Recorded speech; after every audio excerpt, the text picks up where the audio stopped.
ఈ sparrow day, world sparrow day సందర్భంగా మనం మరి ఇంత చర్చించుకుంటున్నాం కదా, వాటి విలువ ఎంత అనేది మీకు ఒక చిన్న ఉదాహరణ చెప్తాను. చైనాలో ఒక 25 ఇయర్స్ బ్యాక్ జరిగిన ఇన్సిడెంట్ ఏంటంటే, అక్కడ రైస్ ప్రొడక్షన్ ఎక్కువ చేస్తారు, మనకన్నా ఎక్కువ చేస్తారు. జనాభా కూడా మనకన్నా ఎక్కువ ఉండే అప్పుడు. అఫ్ కోర్స్ ఇప్పుడు మనది ఎక్కువైంది. అయితే రైస్ ప్రొడక్షన్ బాగా చేస్తారు, ఎక్కడైనా రైసే పండుతుంది. ఈ రైస్ ప్యాడీ ఏదైతే ఉందో పొట్ట మీద ఉన్నప్పుడు, అంటే అది తయారు కాకముందే, ఫ్రూట్ తయారు కాకముందే ఈ పక్షులు వచ్చి తినేవి అన్నమాట.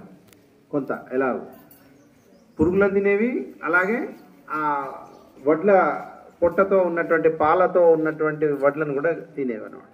ఇది వాళ్ళు అంతా క్యాలిక్యులేట్ చేస్తే వాళ్లకు దాదాపు ఒక 10% లాస్ వస్తున్నది. అంటే 10% ఆఫ్ ప్యాడీ తక్కువ వస్తుందని చెప్పి వాళ్ళు ఏం చేసిండ్రు, అన్నిటినీ చంపడం మొదలుపెట్టింది. షూట్ చేయడం, అంతే. బర్డ్స్ ఈ పిచ్చుకలు ఎక్కడ కనబడితే అక్కడ షూట్ చేయడం, సో దట్ మనకు ఇంప్రూవ్ అవుతుంది ప్యాడీ అని అనుకున్నారు.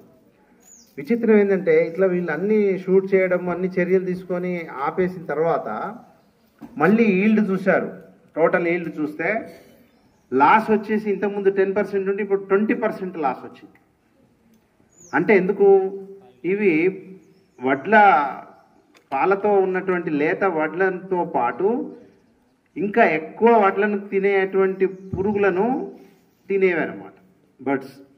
అంటే ఈ పురుగులను తినడం ద్వారా ప్రొడక్షన్ అనేది ఎక్కువైంది. వాటికి ఆహారం కావాలి కాబట్టి కొంత తింటాయి, అది 10%. కానీ ఇక్కడ 20% లాస్. తర్వాత ఏం చేసారు వాళ్ళు, వేరే కంట్రీస్ నుంచి ఇంపోర్ట్ చేసుకోవడం, బర్డ్స్ని ఆహ్వానించడం, వాటి సంరక్షణ చర్యలు చేయడం. ఇది చైనాలో జరిగినటువంటి రియల్ ఇన్సిడెంట్. అంటే ఇప్పుడు మీకు తెలుసు బర్డ్స్ యొక్క ఇంపార్టెన్స్, స్పారోస్ యొక్క ఇంపార్టెన్స్. Thank you.